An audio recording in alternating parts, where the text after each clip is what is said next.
Thank you. I know that Stella was introducing me. I couldn't hear anything, so whatever, right? Thank you so much for inviting me to share the topic, which is archiving our Baguio stories. And for those who listened to me in February, I was there in Baguio. I gave a talk on the soul of Baguio at the Baguio Museum. This is, I would say, a repetition. I would say that it has evolved into something more, and that's what happens when we tell stories. So I'm Anne Alabanza Akers, and I'm a Baguio girl. So thank you again for this time that you're giving me. Here's one thing I'll say, because I'm very familiar with AI and what AI can do. I'll tell you this though, AI cannot remember, well actually AI can remember stories, but those stories are not necessarily authentic. And if you have been involved in a lot of AI activities, you can tell the difference. So I know there was a talk before this talk about AI. I will also let you know as I go through this that nothing here has been done through AI, except maybe when I was looking for images, for example, historic images.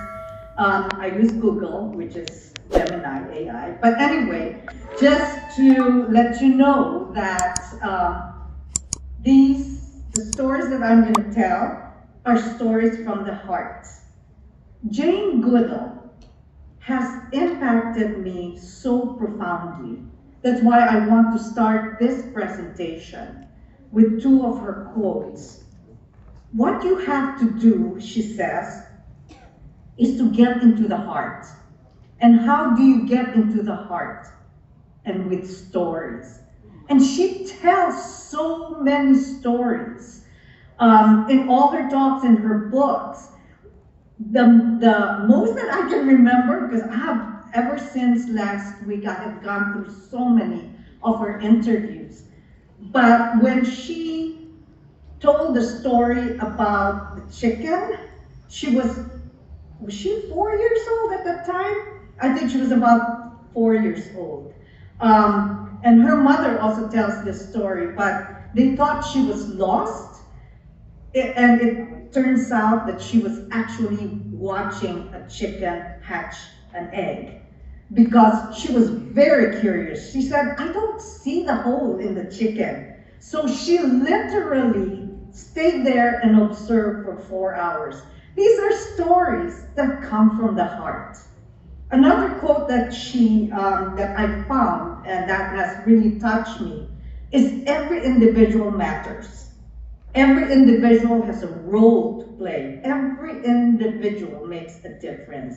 And I think that's what makes her really an exceptional human being, is she saw the purpose and the role that everyone plays.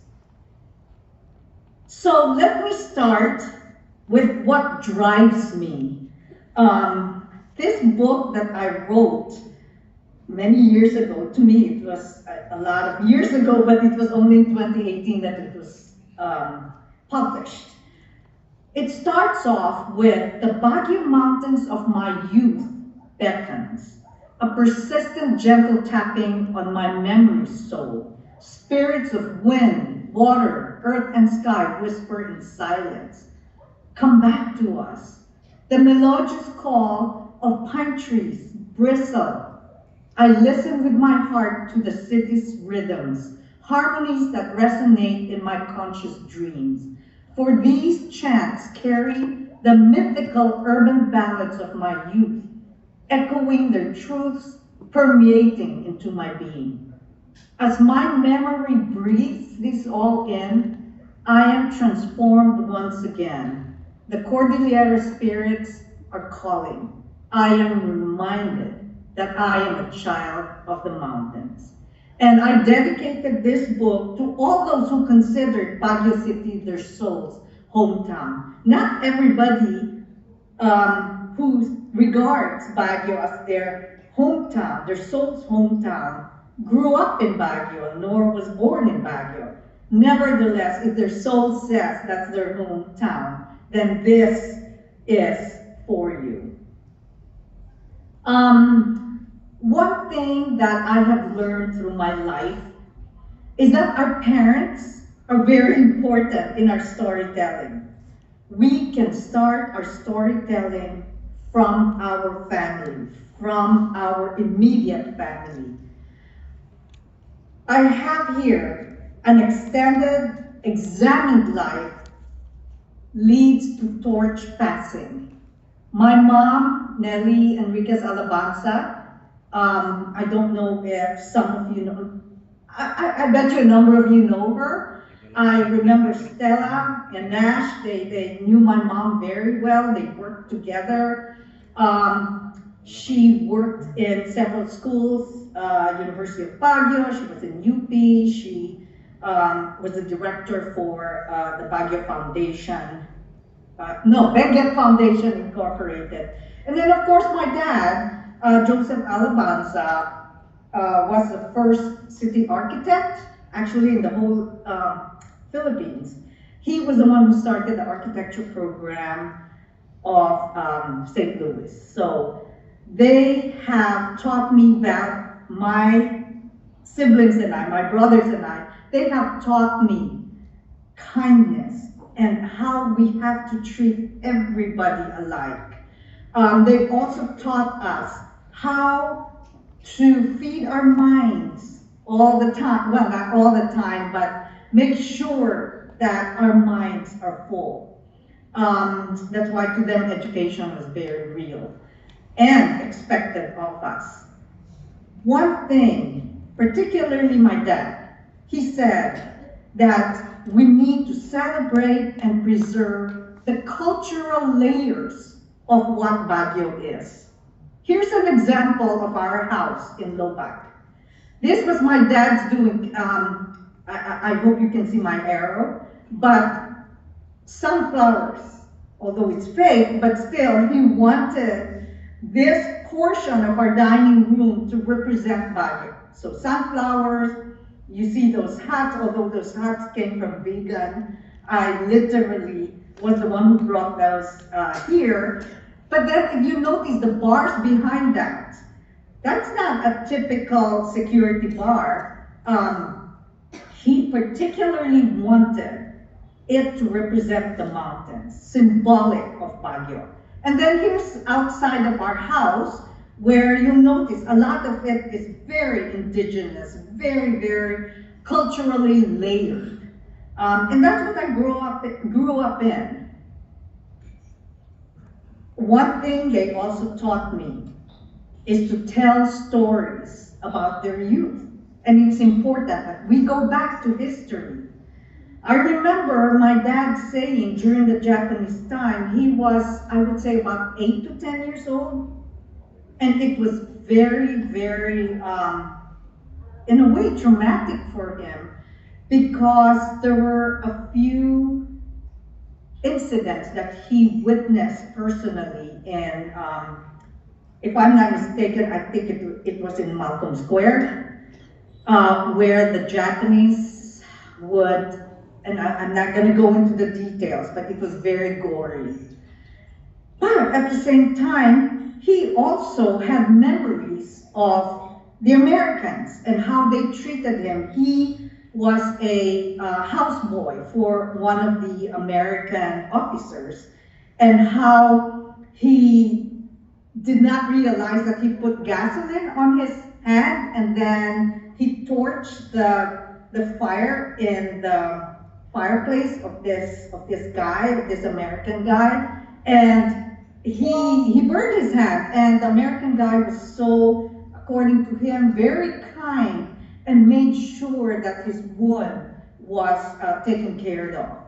My mom, on the other hand, would remember the carpet carpet bombing in Pasay, where when the Americans came in to supposedly to save the Philippines from the Japanese. That's when they had no strategy. They just carpet bombed whatever. Even Baguio was carpet bombed. And there are many historic images to show that. But my mom, what she remembers was when she was in Pasay, they had to go under the, not even, well, basement in Pasay. And she could hear all these airplanes and then bombs. Those are their stories about history. And I think my only regret is I did not write these stories down. So it's important, it's urgent, that especially that generation, if we know of people still in that generation, to either videotape their stories or write their stories. This is very important for our history. The most beautiful things in life are not just things. They are people and places, memories and pictures. They are feelings and moments, smiles and laughter. Here is a historic image of Baguio. At first I said, Baguio grocery? I don't remember a Baguio grocery. I thought it was Sunshine, you know, where Sunshine Bakery is and grocery. So I used AI and I asked ChatGPT, can you please let me know whether the Baguio Grocery Company is the same as the Sunshine Bakery? And it said, no, it's not the same. So I said, okay, what's the difference? Well, this was up in Session Road, not up in Session Road, in the bottom of Session Road. Almost kitty corner from the Igorot garden right now. So that was taken there. And I said, when I look closer into it, and that's something that I think we need to be very particular about, is don't just take images like that, but ask questions.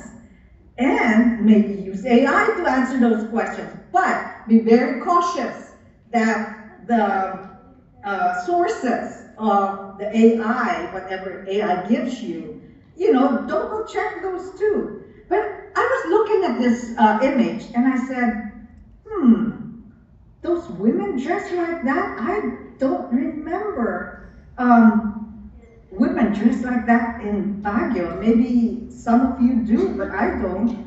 And then this man here, he's not American, you can see, he's Filipino.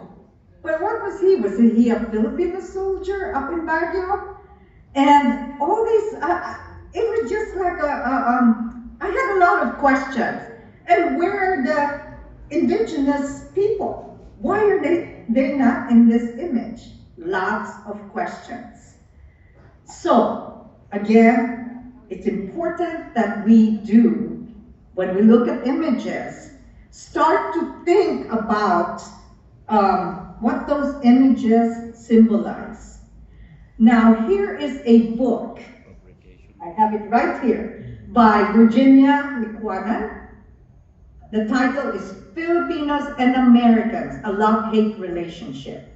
At first, when I saw this book, I said, I don't know if I could use the word hate to Americans, because there are just some things that I benefited from.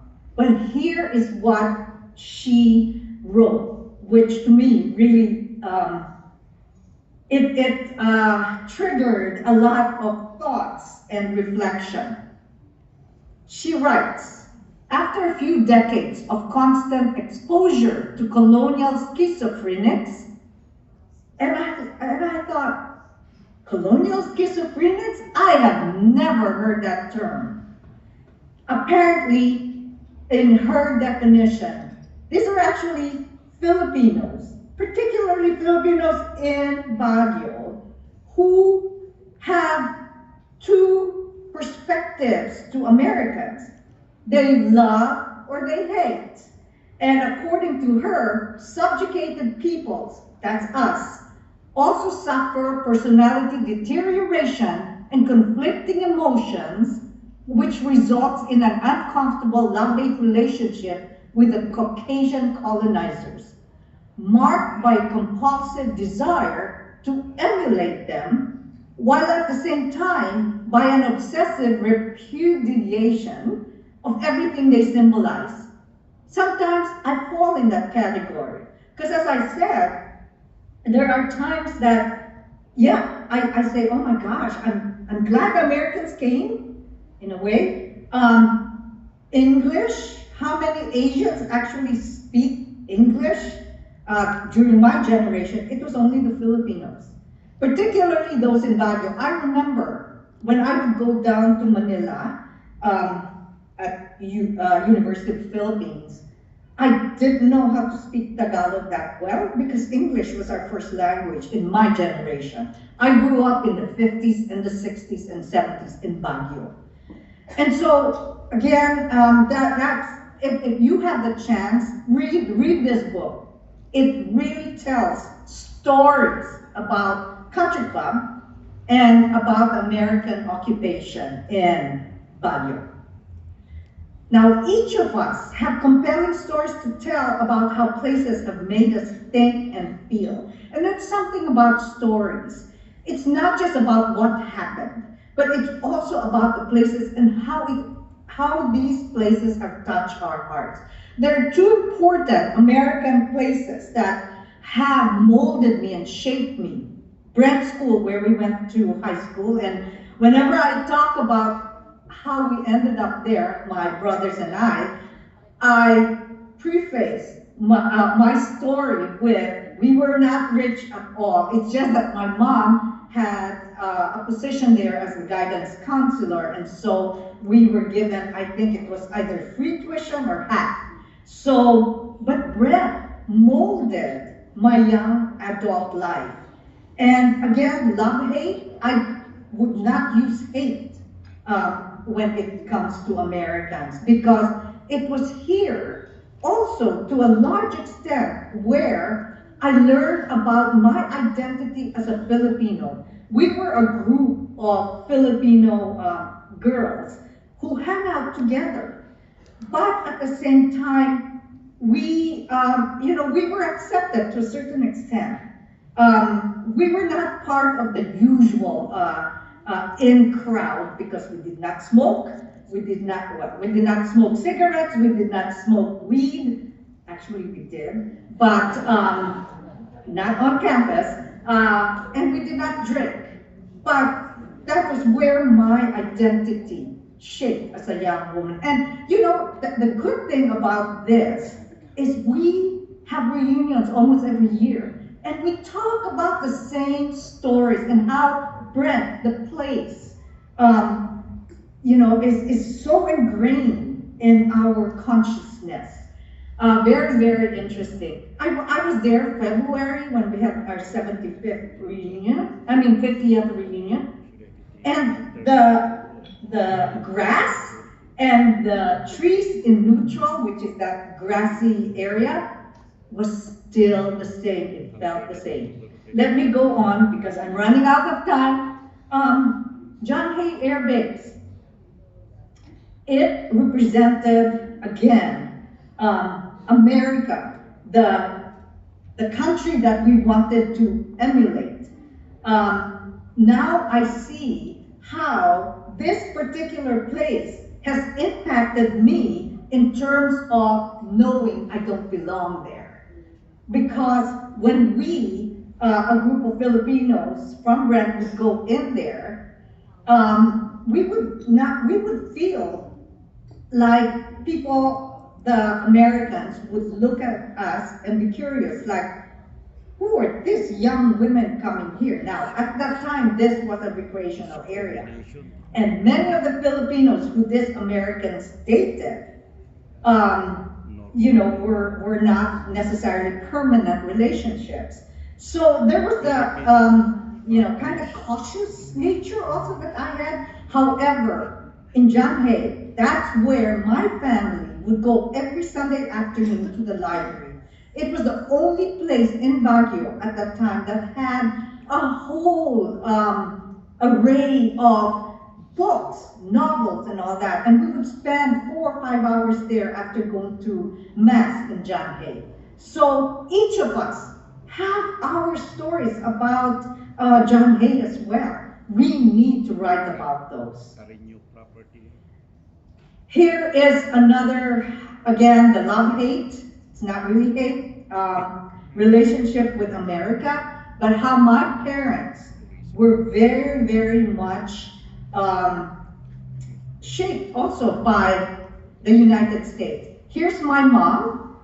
Well, let's go first to my dad here. He was accepted, he was paid by Fulbright Hayes, but here is his letter from Michigan State accepting him into the urban planning program there.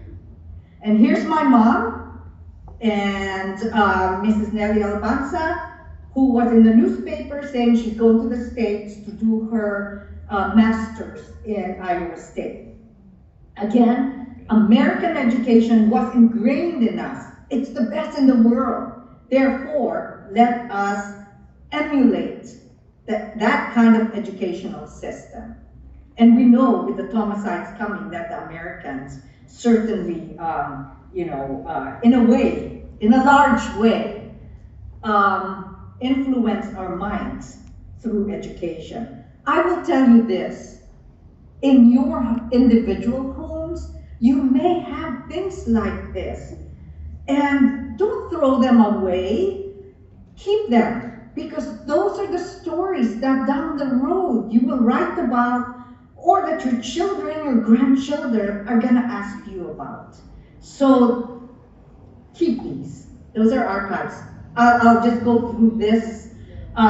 These are my mom's recipes. Now, I don't remember eating any of these cream pies or custard pie. I remember eating apple pie because she told us that during that time, this was in the 60s, apples did not grow in Baguio. We did not have apples coming from China. We had apples coming from somewhere, but it was always the rotten apples that ended up in the market. So most likely it was apples that Americans brought, and then the ones that were rotten were sold in the market. And that's what my mom would buy to make our apple pie. But what I would remember of our home is the smell of apple pie, of baking. And mind you, having an oven during that time was such a privilege because not every Filipino household had an oven. Here is a passbook that I found 2 years ago when my dad passed and I was going through his things. In 1975, I had 185 pesos.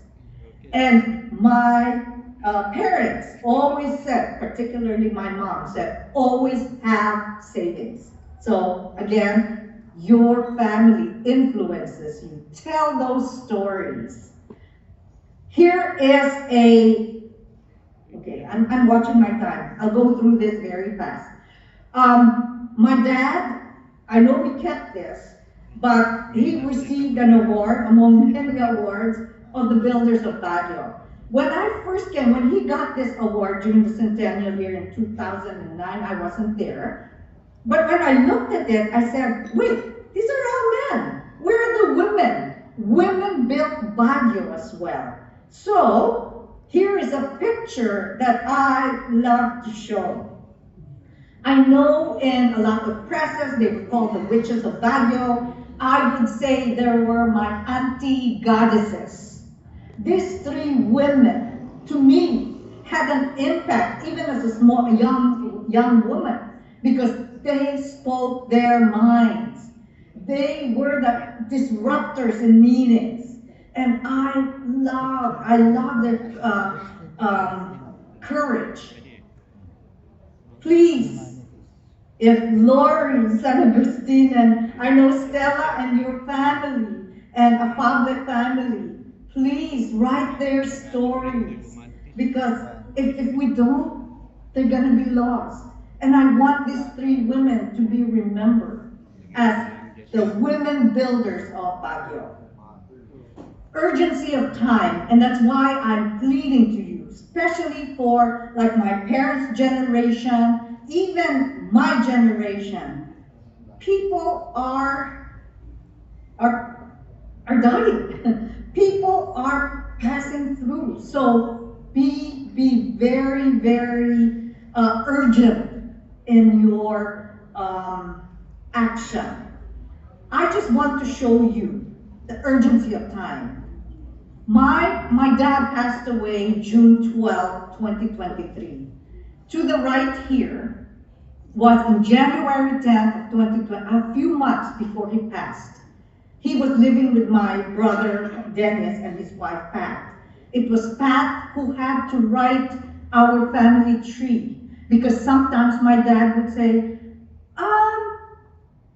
who are you, to my brother Dennis?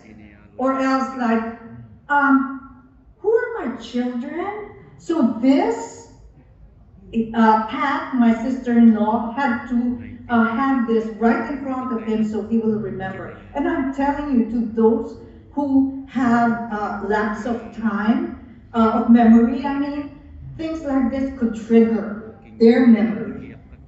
Please, again, I would beg, make sure that you archive things.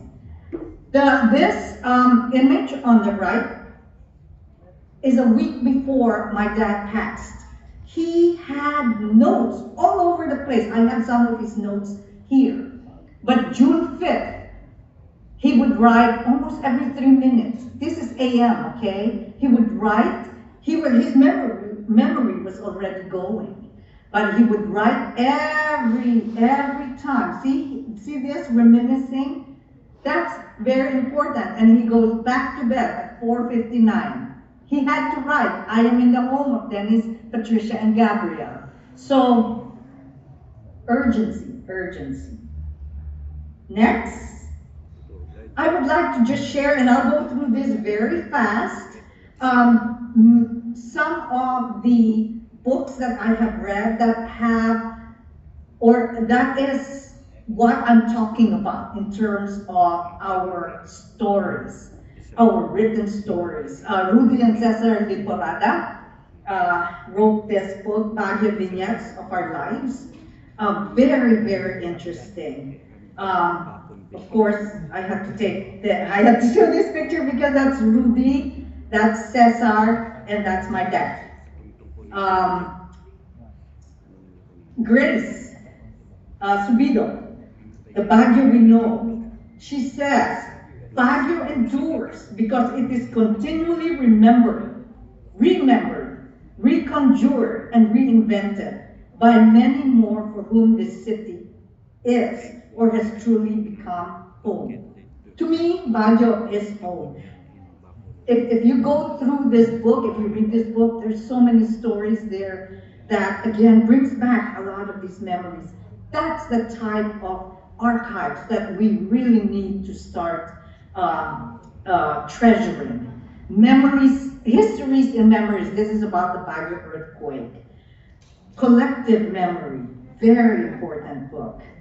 Aside from our families, it's also important to look at collective places like Session Road. I took this from a Facebook response to, there's several Facebook groups. I think this is from Baguio Memories or something like that. This person says, my neighborhood was Session Road, used to walk up and down in the late 50s and early 60s. This was a time when you'll surely meet someone you know, and that's so true. But here's my take on Session Road when I was growing up, late 60s and 70s. That was the stage for parading these Manila people. And you can tell who the Manila people were, because when they would come up, they would have their jackets with their school emblems and all that, logos. They would have their platform shoes. They would walk through crowds as if they owned the sidewalk. And us from Baguio would just park the sidewalk and just let them pass.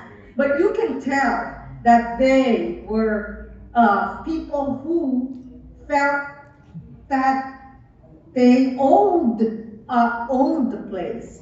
That's how I saw Session Road during my time growing up as a young woman. But again, this is from, I got this in the 1960s. This was a historic image from Baguio City Hall. Do you remember, some of you, this toll gate? I remember this toll gate so well. And then this artwork in Session Road. In one of the blogs that I saw, I believe there are only 2 of those. These are the things that need to be preserved, because that's history and that's culture. So what are some of the forms of story archives? Of course, written work like books, essays, poems, articles. Novels are also a good way. I love historic novels. This is the first time that I came across this Red Rising Cordilleras by Rudy Liporada. I'm gonna get it tonight. But things like this are written work. I know the younger generation, visual work, photo essays, prints, and other artistic work. I don't know where I can find Kidlat's movies. Are they in one place? Are they scattered all around? Are they even up in the internet? I don't know, but we need to preserve those. Mixed modalities, pictorial essays, print, zines, audio, recording, especially for those who, like if you want to interview an older person, sometimes it's good to record and you write it down, but just record their oral histories. Podcasts are also important, short films. Historic homes and significant places are important. And I understand our home in Lobac is a historic home, in the sense that it was one of the few homes in Lobac. And my dad was the one who designed and had it built. But it's difficult to maintain. So I think as a movement, we do need, of course, we need to raise money and all that to preserve these historic homes. I know some of us, many of us would say, oh yeah, a lot of these homes have ghosts. That's okay, because those are Baguio ghosts, hopefully. Those are historic ghosts. I don't mind. Repositories. Archives are gifts to generations after us. Memory, and this is one thing we need to remember, because I see a lot of back and forth in social media. Oh, that's not true. Oh, I don't remember that. That's okay. Memories of Baguio should be inclusive. It's never a precise duplicate of the original. It is a continuing act of creation. So here's my call to action. Let us creatively act to remember Baguio and to preserve our individual, family, community stories about our evolving and beloved city. I did a call when I was there in February in Baguio Museum, and my intention was to get the group back through virtual workshops, virtual meetings. But when I saw the registration, like months after, it was all telephone numbers. And I said, oh my, I cannot put all these telephone numbers and send out a text and say, okay, let's all meet. So my call to action then, right now, is we have to collectively do this. So on the chat, will you please write your name, your email, and maybe what organization you represent, and that way I can get in touch with you, because I don't want this to be just another presentation and then we forget about this call to action. So with that said, I want to end with another quote of Jane Goodall. She said, "We have the choice to use the gift of our life to make the world a better place, or not to bother." So it's on you all. Put your name, your email, and whatever else you want to say about yourself in the chat.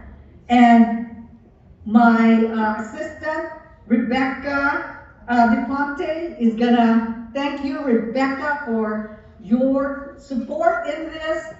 She will compile all this. But that's all for now. Thank you very much. And I guess, do we have any Q&A? Do we have time? Dean Akers, I think because most of them are in person, maybe you want to give your contact information so they can contact you, because most people are not able to do the chat for this one. And there's no Q&As because of that, I think, as well. So if they have questions in person, maybe can Nash moderate that? Yeah, moderate, maybe Nash, if there's time. But here is my email. Where do I put it, Rebecca? On a screen? On a screen, you think? You can put it on the screen, or maybe just speak it so that everyone knows. Where can people find you? Oh, okay. You know what? I think I better put it here on the screen, and I'll share again. Yeah, this is part 2. Because if they are like me, I won't remember. This is Or part I'll 2. randomly take it. And this is a part 2. We had a Here is my session in email. February. And while she's posting her Email me. you could email her, yeah. But we'll entertain 2 questions right now. Anybody? And please, in the subject, because I receive hundreds of emails a day, put Baguio call to action. How's that? Yes. Yes, Marianne, thank you so much. This is part 2, right? From February's last session. So, I'll give it a few more seconds and then I'll stop sharing. okay, while you're taking that down, anybody wants to throw a question? Because, yeah, she can. So, Nash, text me if We have one question. Okay, we have one question.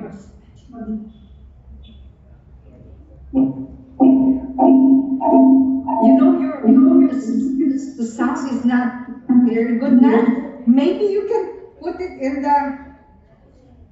in your text, and I'll answer. Maybe.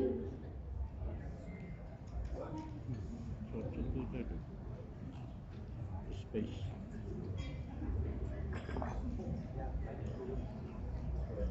But you assume it's not enough. Okay. Yes. If you can type, I will try to answer.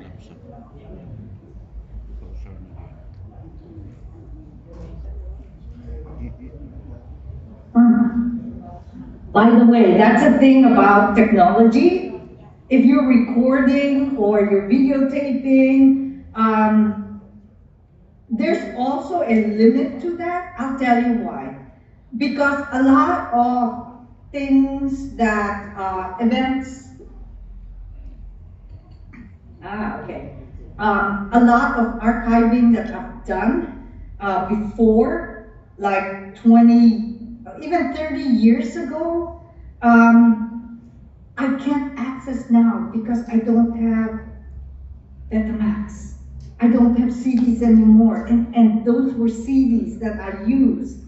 And oftentimes the compatibility, because technology just is so fast in advancing, what you, maybe even in your phone, whatever you took 10 years ago, it may be difficult to access. So my suggestion is multiple archiving. whether it's a transcript of the sound or pictures or, and audio. So what type of archiving do you recommend? It depends. If, for example, you're trying to memorialize the good old days, like in the 40s, in the 50s, and the person that you're recording, I would say record audio, mainly because it may be difficult to for them to write. So if it's the way past, I would say record and videotape. Now, mind you, again, have it saved in different formats. Because I did a study of Filipino immigrants in Maryland like about 8 years ago. And either I can't find the archives anymore, or it's not compatible with my, because I use a recorder, you know, those small recorders. It's not compatible anymore, and what I should have done was to transcribe it immediately after I took the recording. So archiving older stuff or more historic stuff, I would say that. It's also good to, right now, because very short films are the way to go. And I love Kidlat's films, but right now, I'm so amazed at how short films can have the same message, but more impactful, because it's very intentional as to the script, what they, tape. See, I'm so old school, tape. What do you call that when they actually, like, what's the term for that? That they record, and very impactful, 10 to 12, 15 minutes, good enough for short films. Your message can come across. Okay. He asked a question. Oh, working with technology. No problem about the feedback, but working with technology. I would say, and I would like to repeat, yeah, work with technology, but save it in several modalities. And still, print is important. Transcribe and then print. I know that's not necessarily sustainable to keep printing, but look, a lot of these old books, a lot of the pictures that I showed you were actually printed material. So, we still sometimes need to touch. So printing would be good for that. Okay. Anything else? Again, if you have more questions, please do not hesitate to email me. And in about a few weeks from now, I will call the group together to figure out how we're gonna do this as a collective. And I'm gonna be in Baguio in February, so we can do an in-person event there. But meanwhile, I think the urgency is real. The urgency is real. Even in I'm in my late 60s. Sometimes my memory can go, so we need to document our family members, our leaders who are in their 60s, 70s, and 80s, and some 90s. So, okay, Nash, I guess it's time to go, right? Because you have another speaker. Well, thank you Okay, very much. thank you very much. Thank you, and I hope to hear from many of you. Bye-bye.